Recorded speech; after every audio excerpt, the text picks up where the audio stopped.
Deus? Um pouco mais? Aleluia. Hebreus, capítulo 13.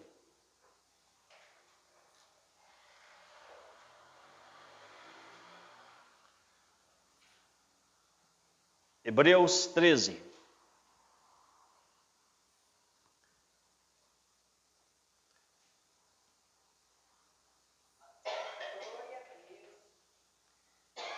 Esse subtítulo está falando sobre os deveres espirituais. Tá? Hebreus 13, abra aí, a partir do 7, você vai ter esse subtítulo. Claro que no original não está escrito isso, né? Não é dividido por título ou por subtítulo, mas isso é para que venha facilitar o entendimento de todos, que a editora passou a fazer dessa maneira, certo? Então você tem aí um subtítulo, porque o título do 13, se você for ver lá no início, é os deveres sociais. Agora, o sub trata de deveres também, mas está falando de deveres espirituais. Amém? Amém? Glória a Deus. Vou pedir que a irmã Osélia ore ao Senhor pela ministração da palavra. Amém? Ore ao Senhor. Sim, Pai. Amém.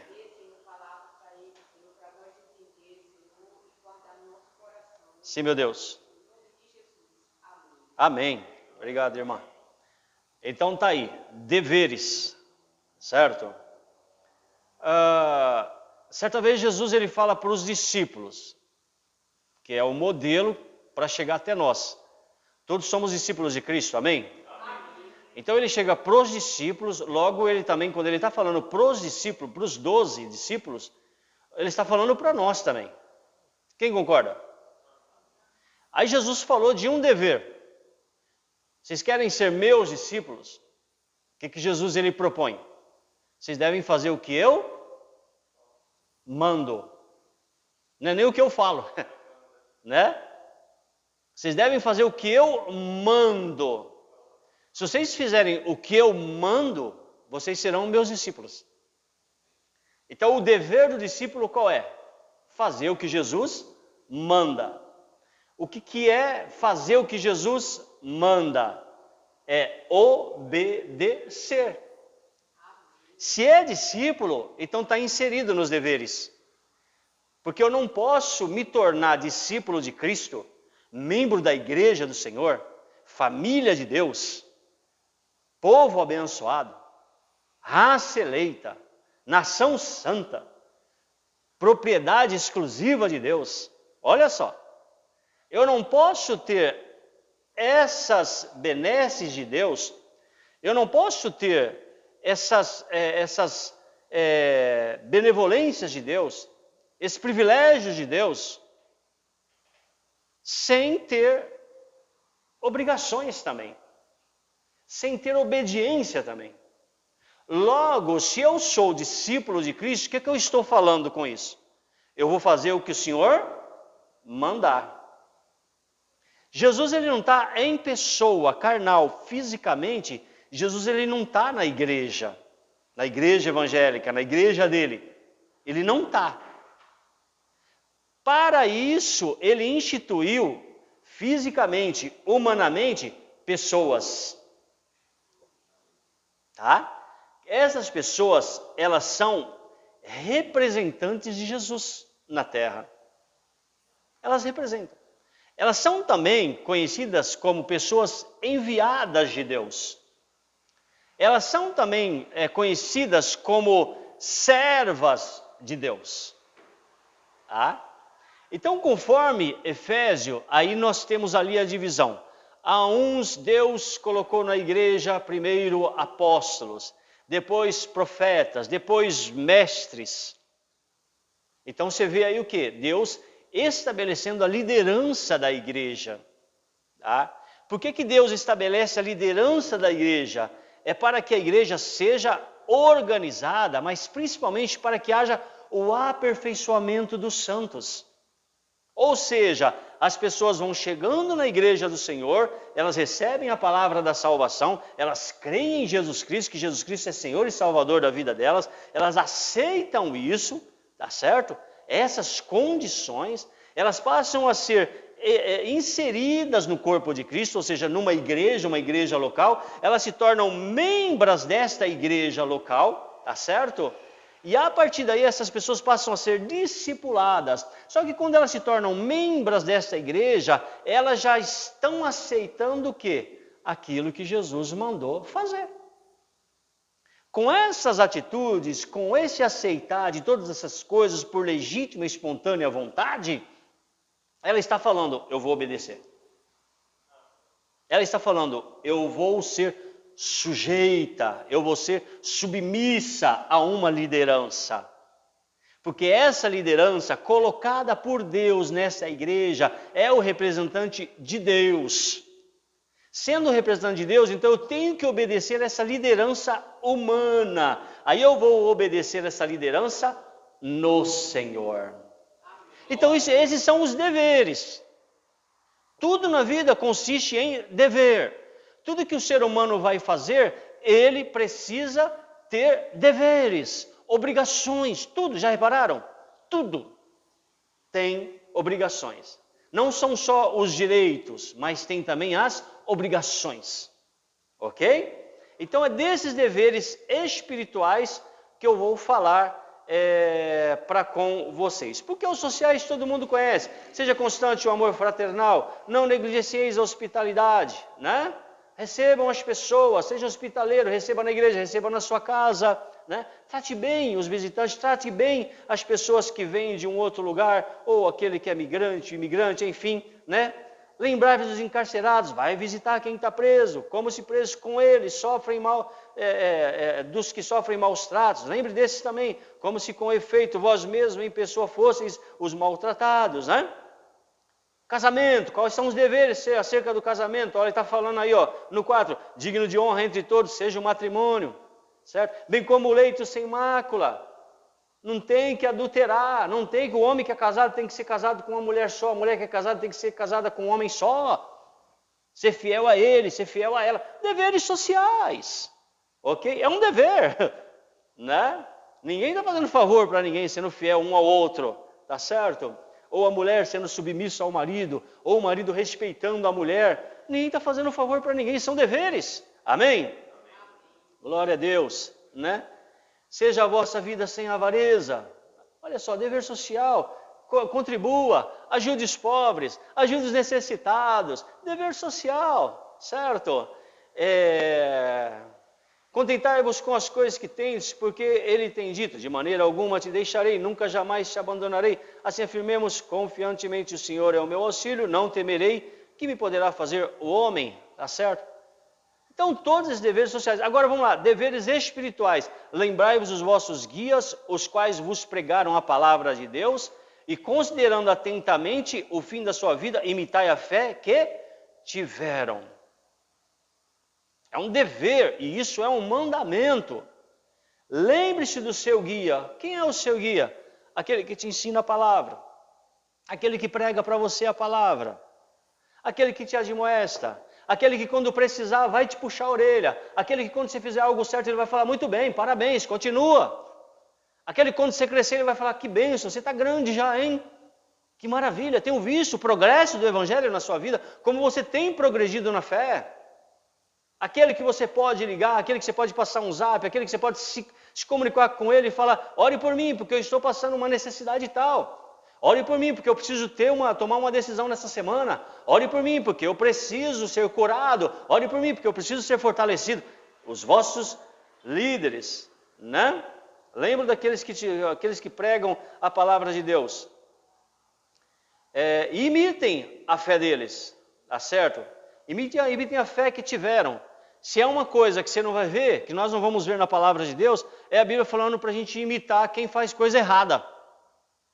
Esse não. Na verdade, nós não temos que nem aceitar o líder que faz coisa errada.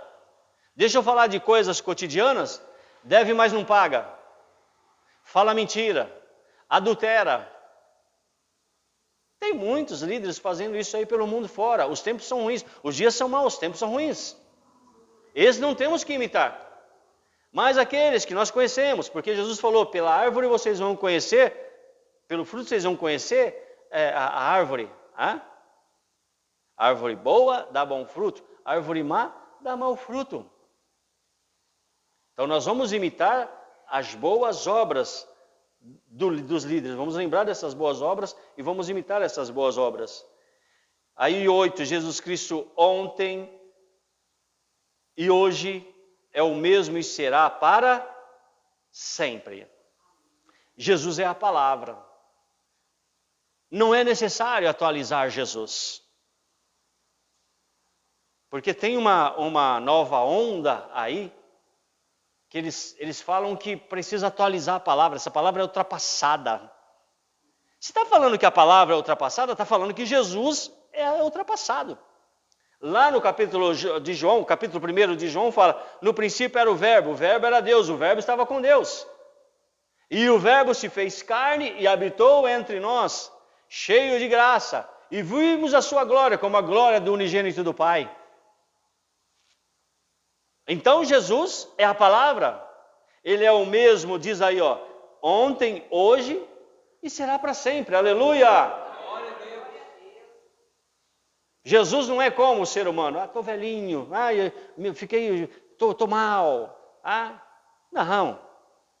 Jesus é Deus, quem crê? Amém. Jesus é Deus. 9, não vos deixeis envolver por doutrinas várias e estranhas.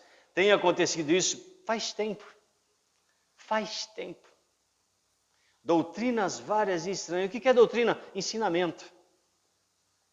Se tem um direito que a pessoa ela tem, e tem que ter, é procurar uma igreja certa. Eu digo que não é nenhuma igreja próxima da casa, mas é uma igreja mais próxima da palavra. E se tem uma obrigação que o crente tem que ter, é examinar as escrituras sagradas. Ouviu a pregação, tem que chegar em casa e conferir. Se a pessoa que está ministrando, se a igreja, ela ministra algo que não está na palavra, que não é de acordo com a sã doutrina do Senhor, que é a doutrina dos apóstolos, o que essa pessoa vai fazer? Ela vai ficar nessa igreja? Não, mas o pastor é legal, ele fala umas piadas lá. Não, o pastor é gente boa.